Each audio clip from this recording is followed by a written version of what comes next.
Hello everyone, this is Anjali और स्वागत है आपका मेरे चैनल लर्न विद अंजलि में। इस पर्टिकुलर वीडियो में हम डिस्कस करने वाले हैं trophic state of any lake. What do you mean by trophic state of any lake? इस टॉपिक पर सबसे पहले हम डिस्कस करेंगे। अगर आप चाहते हो कि आपको पूरा कंटेंट समझ आए तो आपको वीडियो लास्ट तक देखनी पड़ेगी, बिकॉज इसमें स्टेज बाय स्टेज लेक किस तरीके से डेड हो जाती है उस पर हम डिस्कस करेंगे। देख लेते हैं सबसे पहले कि trophic state of any lake क्या होता है। So if we talk about trophic state, so trophic state is basically defined as trophic state of any lake is defined as the total weight of biomass in water body at specific location and time. Means देखो, कोई भी जो lake है उसमें क्या होता है कि एक प्रोडक्टिविटी होती है उसकी, यानी कि उसमें कितना बायोमास है, उसमें कितने एनिमल्स रहते हैं, उसमें कितने फिशेस हैं, कितने फाइटोप्लैंक्टन्स है, कितने जू प्लैंक्टन्स है, कितने प्लांट है, चाहे वो सबमर्ज स्टेट में है या वो लेक के लाइक आसपास है। ठीक है, तो वो कहा जाता है उसका बायोमास। तो ट्रॉफिक स्टेट मतलब कि किसी भी लेक का कितना उसके अंदर बायोमास है, कितनी उसकी प्रोडक्टिविटी है, उसको हम एक स्पेसिफिक टाइम, एक स्पेसिफिक लोकेशन में, यानी कि उस पर्टिकुलर टाइम में उसका कितना बायोमास है, कितना जू प्लैंक्टन, कितने फाइटोप्लैंक्टन, कितने प्लांट्स और एनिमल्स वहाँ पे सर्वाइव करते हैं, रहते हैं। तो वो जो बायोमास है उसका, वो उसकी ट्रॉफिक स्टेट एक तरीके से बोली जाती है। अब the amount of nitrogen, phosphorus and other biological useful nutrient dissolve in water determine the trophic state of any lake. This actually plays a very important role here कि उस लेक में the amount of nitrogen, phosphorus और other biological जो nutrients हैं वो कितने dissolve हैं उस पानी में, किस लेवल तक वो डिजोल्व हैं, किस क्वांटिटी में वो डिजोल्व हैं, वो डिटरमाइन करता है कि किसी भी लेक की ट्रॉफिक स्टेट क्या होगी। आई होप आपको ये कॉन्सेप्ट थोड़ा सा समझ आया होगा, बट अगर नहीं आया तो डोंट वरी, आगे जैसे ही हम पिक्चर्स देखेंगे और कंटेंट समझेंगे तो हमें ये कंटेंट क्लियर हो जाएगा या टॉपिक क्लियर हो जाएगा। एक बार देख लेते हैं आगे। अच्छा, ट्रॉफिक स्टेट जो है, अगर हम लेक्स को डिवाइड करें based on their trophic state, तो they are categorised into on the basis of trophic state of any lake, lakes are categorized into 4 types. सबसे पहला है ओलिगोट्रॉफिक लेक, सेकंड है मीजोट्रॉफिक लेक, थर्ड है यूट्रॉफिक लेक और fourth है हमारा हाइपर यूट्रॉफिक लेक। एक एक करके हम इन सारी लेक्स के बारे में डिस्कस करेंगे। सबसे पहले हम देख लेते हैं ओलिगोट्रॉफिक लेक के बारे में। अच्छा, ओलिगोट्रॉफिक यहाँ नाम से ही पता चल रहा है, ओलिगो मीन्स लेस, ट्रॉफिक मतलब लेवल ऑफ प्रोडक्टिविटी। देखो, हमेशा ट्रॉफिक का मतलब होगा लेवल ऑफ प्रोडक्टिविटी, ओलिगो का मतलब होता है लेस। अच्छा, ओलिगो लेस का मतलब है कि यहाँ पे जो न्यूट्रिएंट्स हैं, लेवल ऑफ प्रोडक्टिविटी जो है या जो न्यूट्रिएंट्स है बेसिकली वो कम है। एज अ रिजल्ट होता क्या है कि प्रोडक्टिविटी कम है। प्रोडक्टिविटी कम इसलिए है क्योंकि न्यूट्रिएंट्स कम हैं। तो ओलिगो मतलब लेस प्रोडक्टिविटी, बेसिकली प्रोडक्टिविटी के लेवल से या प्रोडक्टिविटी से अगर हम मेजर करें तो ओलिगो का मतलब होता है लेस, ट्रॉफिक का मतलब होता है लेवल ऑफ प्रोडक्टिविटी, यानी कि कम प्रोडक्टिविटी है इस लेक की। अच्छा, कम क्यों है इस लेक की प्रोडक्टिविटी? कम इसलिए है क्योंकि यहाँ पे जो न्यूट्रिएंट कंटेंट है लेक का वो कम है। अच्छा, न्यूट्रिएंट कंटेंट अगर कम है तो मेन यहाँ पे ध्यान देने वाली बात है कि यहाँ पे जो एल्गल प्रोडक्शन है, यानी कि एल्गी का प्रोडक्शन है, एल्गीज बेसिकली जिसे हम काई बोलते हैं, जो ग्रीन कलर की होती हैं, तो यहाँ पे एल्गी का जो प्रोडक्शन है वो कम होता है। मतलब सिंपल से आप बात ऐसे समझो कि जब न्यूट्रिएंट नहीं मिलेंगे एल्गी को तो वो क्यों ग्रो करेगी? तो क्योंकि इस लेक में न्यूट्रिएंट कम है तो यहाँ पे एल्गी ग्रो नहीं करती, तो इस वजह से एल्गी का जो प्रोडक्शन है वो काफ़ी कम हो जाता है इस तरीके की लेक में। अब यहाँ पे जो ओलिगोट्रॉफिक लेक है, क्योंकि इसमें प्रोडक्टिविटी कम होती है, क्योंकि इसमें बायोमास कम होता है, क्योंकि इसमें एल्गी कम होती है, जू प्लैंक्टन, फाइटोप्लैंक्टन्स कम होते हैं, जिसकी वजह से यहाँ का जो पानी है, इस तरीके की लेक का जो पानी है वो काफ़ी क्लियर होता है, यानी कि क्रिस्टल क्लियर वाटर आपको देखने को मिलेगा। ओके, अच्छा, अगर हम एग्जाम्पल्स देखें इस तरीके की लेक के, तो हमारा जो गडसर लेक है जम्मू कश्मीर में जो गडसर लेक है वो एक एग्जाम्पल है ओलिगोट्रॉफिक लेक का। ओके, पिक्टोरियल रिप्रेजेंट, एक बार हम पिक्चर्स देख लेते हैं। यहाँ पे देखो पिक्चर्स, तो जैसे मैंने बताया क्योंकि लो लेवल ऑफ न्यूट्रिएंट होते हैं और एल्गल ब्लूम काफ़ी कम होता है, तो ये देखिए, ये आपको पानी काफ़ी दिख रहा होगा, काफ़ी क्रिस्टल क्लियर है, और नीचे के जो पेबल्स हैं यानी पत्थर हैं और नीचे का जो भी कंटेंट है, सैंड है, वो आपको क्लियरली विजिबल हो रहा है। अगर हम यहाँ पे देखें तो ये भी, यहाँ पे आपको नीचे का जो वाटर सरफेस है, सॉरी वाटर की जो सरफेस है वो आपको क्लियरली विजिबल हो रही होगी। उसका रीज़न यही है क्योंकि यहाँ पे ये ट्रांसपेरेंसी बहुत ज़्यादा है और टर्बिडिटी बहुत कम है। टर्बिडिटी बेसिकली समझ लो गंदगी, टर्बिडिटी बहुत कम है, ट्रांसपेरेंसी बहुत ज़्यादा है। अच्छा, अगर हम क्वेश्चन यूजीसी नेट में किस तरीके से पूछ लेता है, यहाँ से ओलिगोट्रॉफिक लेक से क्वेश्चन इस तरीके से पूछ लेता है कि ग्लेशियल जो लेक है वो किस तरीके की लेक में आती है, यानी कि ग्लेशियल लेक कौन सी तरीके की लेक होती है। अच्छा, ग्लेशियल जो लेक होती है हमारी, glacial lake basically glacial lake बनती है ग्लेशियर से। अब ग्लेशियर्स क्या होते हैं, ग्लेशियर्स होते हैं आइस के। आइस के जब आइस मेल्ट होके आता है और मेल्ट होके जब वो नीचे आता है तो एक लेक की फॉर्मेशन हो जाती है, एक झील की फॉर्मेशन हो जाती है। अब जो आइस है क्योंकि वो प्योर वाटर होता है तो उसमें मिनरल कंटेंट बहुत कम होता है, यानी कि न्यूट्रिएंट्स उसमें बहुत कम होते हैं, और क्योंकि उसमें न्यूट्रिएंट कम होते हैं तो वो न्यूट्रिएंट कम है तो प्रोडक्टिविटी कम होगी, यानी कि उसमें पानी बहुत ठंडा होता है क्योंकि आइस मेल्ट हो गया है ना, तो वो ज़्यादा प्लांट और एनिमल्स को सर्वाइव नहीं कर पाता, सस्टेन नहीं करा पाता, सर्वाइव नहीं करा पाता है, सस्टेन नहीं करा पाता। क्योंकि प्योर वाटर है तो मिनरल कंटेंट कम होता है, तो मिनरल कंटेंट कम होने की वजह से, प्योर वाटर होने की वजह से, न्यूट्रिएंट कम होने की वजह से उसमें ज़्यादा एनिमल्स या ज़्यादा जू प्लैंकटन, फाइटो प्लैंकटन सर्वाइव नहीं करता है, जिसकी वजह से वाटर बहुत ट्रांसपेरेंट होता है, क्लीन होता है, टर्बिडिटी बहुत कम होती है। और किस तरीके की लेक बनाएगा, अब ऑब्वियस सी बात है ओलिगोट्रॉफिक लेक बनेगी। तो कहने का मतलब है जो ग्लेशियर लेक होती हैं, जो ग्लेशियर से मेल्ट होके बनती हैं, वो हमारी ओलिगोट्रॉफिक लेक होती हैं। इस बात को ध्यान रखेंगे क्योंकि ये बहुत बहुत इंपॉर्टेंट क्वेश्चन है, it can hit you in your exam. Okay, now moving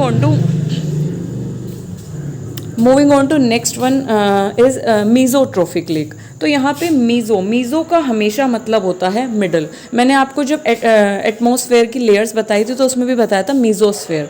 तो meso is something which is in middle. तो मीज़ो मतलब मिडल, ट्रॉफिक मतलब लेवल ऑफ प्रोडक्टिविटी, यानी कि ऐसी लेक जिसमें इंटरमीडिएट लेवल ऑफ प्रोडक्टिविटी होती है। इंटरमीडिएट का मतलब है बीच वाली, ना तो बहुत कम ना तो बहुत ज़्यादा प्रोडक्टिविटी इसमें होगी, यानी कि प्रोडक्टिविटी बेसिकली बायोमास, जू प्लैंकटन, फाइटो प्लैंकटन कितने हैं, प्लांट्स और एनिमल्स कितने हैं, तो इसमें इंटरमीडिएट लेवल की होती है, ना तो बहुत ज़्यादा ना तो बहुत कम। अब these lakes are often clear water and ponds with beds of submerged aquatic plants and medium level of nutrients. अब जैसे मैंने बताया मीज़ो है तो इसमें लेवल ऑफ न्यूट्रिएंट मीडियम होंगे, और क्या होगा कि ऐसी लेक्स में जो पानी होगा वो अक्सर क्लियर होगा, लेकिन उतना क्लियर नहीं होगा जितना ओलिगोट्रॉफिक में होता है, क्योंकि इसमें न्यूट्रिएंट हैं लेकिन ज़्यादा भी नहीं है और कम भी नहीं है। होता क्या है कि these lakes have submerged aquatic plants, यानी कि इन ऐसी लेक्स में क्या होता है कि इनकी सतह पर, मतलब कि नीचे बेड लेयर पर एक्वेटिक आपको प्लांट्स और एनिमल्स मिलेंगे, क्योंकि इसमें इंटरमीडिएट लेवल ऑफ न्यूट्रिएंट होते हैं, तो कुछ प्लांट और एनिमल को सर्वाइव कराने में सक्षम होता है। तो इस तरीके की लेक में, यानी कि अब हम देख रहे हैं कि ओलिगोट्रॉफिक से अगर हम मीजोट्रॉफिक में जा रहे हैं तो न्यूट्रिएंट लेवल बढ़ता जा रहा है और प्रोडक्टिविटी बढ़ती जा रही है। ठीक है, नाउ मूविंग ऑन टू इस, जैसे कि आप देख सकते हैं यहाँ पे ये इस तरीके की लेक आप देख सकते हैं, थोड़ा सा ग्रीनिश वाटर है, थोड़ा सा आपको लग रहा है क्रिस्टल क्लियर नहीं है, मतलब उतना है ना, आसपास प्लांट्स हैं, तो कहने का मतलब है थोड़ा प्रोडक्टिविटी लेवल हाई हो गया as compared to oligotrophic lake. Now moving on to eutrophic lake. If we talk about, ये बहुत बहुत इंपॉर्टेंट ज़्यादा क्वेश्चन यहाँ से बनते ही हैं। इसमें कॉन्सेप्ट आता है यूट्रोफिकेशन का, मैं उसके ऊपर एक सेपरेट वीडियो बना दूंगी, अभी के लिए हम लेक समझ लेते हैं। अच्छा, यूट्रोफिकेशन में क्या होता है, यू का मतलब होता है गुड, ट्रॉफिक मतलब लेवल ऑफ प्रोडक्टिविटी।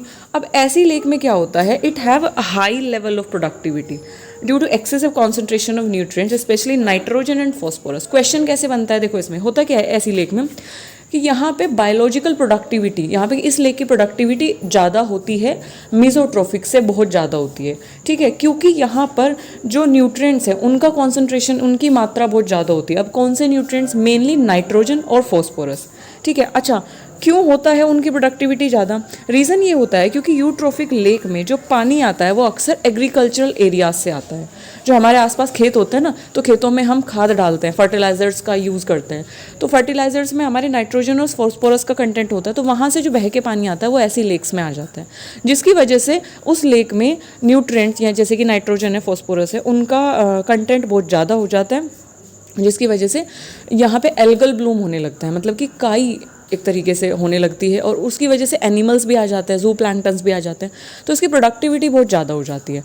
अब प्रोडक्टिविटी ज़्यादा होगी तो ट्रांसपेरेंसी कम हो जाएगी और टर्बिडिटी यानी कि गंदी ये लेक ज़्यादा हो जाएगी, गंदगी थोड़ा ज़्यादा हो जाएगी। ठीक है, अच्छा यहाँ से कैसे क्वेश्चन बनते हैं, यहाँ से क्वेश्चन बनते हैं कि जो यूट्रोफिक लेक है उसमें मेनली किन न्यूट्रिएंट की जो प्रोडक्शन है वो ज़्यादा हो जाती है। ये फर्स्ट पेपर में भी आपको मिल सकता है क्वेश्चन, जैसे कि पीपल डेवलपमेंट एंड एनवायरनमेंट के पोर्शन में, और सेकंड पेपर में भी आपको मिल सकता है। ठीक है, अच्छा और क्या क्वेश्चन आ सकता है कि यूट्रोफिक का मतलब क्या होता है, यू और ट्रोफिक का मतलब क्या होता है, यूट्रोफिकेशन क्या होता है। अच्छा ऐसी लेक में क्या होता है कि डीओ यानी कि डिसॉल्व्ड ऑक्सीजन बहुत कम हो जाती है, बीओडी यानी कि एक तरीके से बायोलॉजिकल ऑक्सीजन डिमांड काफ़ी बढ़ जाती है ना, तो डीओ बहुत कम हो जाती है। बीओडी और डीओ को कॉन्सेप्ट में सेपरेट वीडियो में आपको बहुत अच्छे से क्लियर कर दूंगी। अभी के लिए हम यूट्रोफिक लेक देख लेते हैं। ये इस तरीके की यूट्रोफिक लेक होती है। देखो यहाँ पे आपको पूरी लेक पे एक लेयर दिख रही होगी, एक चादर टाइप की दिख रही होगी, एक ब्लैंकेट टाइप की दिख रही होगी ग्रीन कलर की। ये इसने हाथ में उठाया हुआ है, तो इसने हाथ में उठाया तो पूरा एल्गल ब्लूम ही हो रखा है। एल्गल ब्लूम मतलब काई पूरे में आ गई है, तो जब हाथ में उठाया तो पूरा आपको ग्रीन ग्रीन दिख रहा है। ठीक है, यहाँ पे भी ये पूरा ग्रीन ग्रीन दिख रहा है क्योंकि न्यूट्रेंट लेवल बहुत ज़्यादा हो गया है।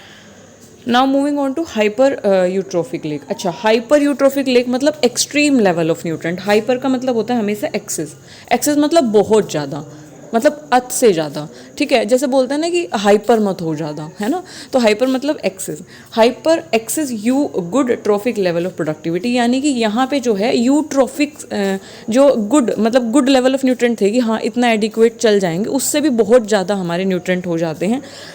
They have extremely rich nutrient lake characterized by frequent and severe nuisance algal bloom। अब ये बहुत टर्म ध्यान देने वाली है कि they have nuisance algal bloom, यानी कि इतनी एल्गल ब्लूम होती है कि we can not control that algal bloom. और न्यूसेंस मतलब कि बहुत प्रॉब्लम क्रिएट कर देती है, इतनी एल्गल ब्लूम हमें नहीं चाहिए, इतनी ज़्यादा एल्गल ब्लूम वहाँ पे हो जाती है। कारण क्या है, कारण ये है कि वो लेक में जब न्यूट्रेंट कंटेंट ज़्यादा होता रहता है तो वो यूट्रोफिक से हाइपर यूट्रोफिक की स्टेज में आ जाती है। और क्या होता है, इनकी ट्रांसपेरेंसी बहुत कम हो जाती है, ऑक्सीजन लेवल बहुत कम हो जाता है, और क्या हो जाता है कि they often create dead zones beneath the surface. अब क्योंकि ऑक्सीजन बहुत कम हो जाती है वहाँ पे और ट्रांसपेरेंसी बहुत कम हो जाती है, तो वहाँ एनिमल ना जो प्लांट्स है, जो एनिमल्स है, वो नीचे वो मरने लगते हैं क्योंकि ऑक्सीजन नहीं मिलता है, तो उनकी डेथ होने लगती है। और वो जो लेक के बेड पर लेक का जो नीचे वाला सरफेस है वहाँ पे जाके गिरने लगते हैं, और उस लेयर में या उस जो बीनीथ का मतलब होता है नीचे, तो नीचे वाली जो सरफेस है वहाँ पर डेड जोन्स क्रिएट होने लगता है। तो बेसिकली ये स्टेज वो स्टेज है लेक की जहाँ पे लेक कम्प्लीटली डेड हो जाती है, इतनी ज़्यादा प्रोडक्टिविटी होने की वजह से। अब वो लेक जो है डेड हो गई, उसमें कोई भी हेल्दी एनिमल वहाँ पे, कोई भी हेल्दी इन्वायरमेंट वहाँ पे नहीं होगा, और कोई भी एनिमल वहाँ पे सर्वाइव करने की स्टेज में नहीं होगा। तो लास्ट में आके ये स्टेज हो जाती है। अच्छा आई होप आपको सेपरेटली ये कॉन्सेप्ट समझ आ गया होगा, सेपरेटली ये लेक समझ आ गई होंगी। अब थोड़ा सा क्विक रिकैप कर लेते हैं ताकि हमको चीज़ें और अच्छे से क्लियर हो जाएं।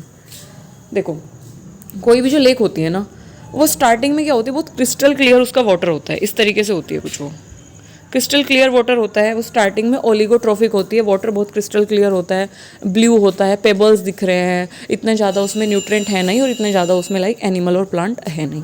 Moving on to mesotrophic lake. Mesotrophic में थोड़ा एडिक्वेट अमाउंट में, यानी कि थोड़ा न्यूट्रिएंट्स ज़्यादा हो जाते हैं, प्रोडक्टिविटी ज़्यादा हो जाती है। फिर उसके बाद क्या होता है, जब न्यूट्रिएंट और ज़्यादा इंक्रीज़ होने लगते हैं और इंक्रीज़ होने लगते हैं, तो वो जो स्टेज आ जाती है वो किस स्टेज में चली जाती है, लेक यूट्रोफिक स्टेज में चली जाती है। ठीक है, अब यूट्रोफिक में जाने के बाद एक्सेसिव लेवल मतलब यूट्रोफिक में काफ़ी ज़्यादा न्यूट्रिएंट उसमें हो गए, एल्गल ब्लूम हो गया। फिर उसके बाद अगर न्यूट्रिएंट और ज़्यादा उसमें आते रहते हैं या और ज़्यादा फॉस्फोरस नाइट्रोजन उसमें और ज़्यादा एग्रीकल्चरल एरिया से पानी आ रहा है, तो उस कंडीशन में जो लेक है वो हाइपर यूट्रोफिक की कंडीशन में चली जाती है, जिस कंडीशन में क्या होता है कि वो लेक जो है डेड जोन्स उसमें क्रिएट होने लगते हैं, एनिमल्स की डेथ होने लगती है क्योंकि ऑक्सीजन लेवल बहुत कम हो जाता है, और वो एक ऐसी लेक हो जाती है कि अब वो किसी भी ऑर्गेनिज्म को सर्वाइव कराने में, सस्टेन कराने में अनेबल होती है, सक्षम नहीं होती है, और वो काफ़ी गंदी हो जाती है और उससे बदबू भी आने लगती है, तो वो डेड हो जाती है बेसिकली लेक। सो ये इस तरीके से स्टेजेस हमारी होती हैं। और if you want me to make a separate video on concept eutrophication, I can also make that। please मुझे कमेंट में बताइए कि यूट्रोफिकेशन के ऊपर मुझे वीडियो बनानी चाहिए या नहीं, और इस वीडियो में आपको कुछ भी अगर क्लियर नहीं हुआ है तो please do let me know in comment section. और इतना पेशेंसली मुझे सुनने के लिए हमेशा थैंक यू। Bye bye.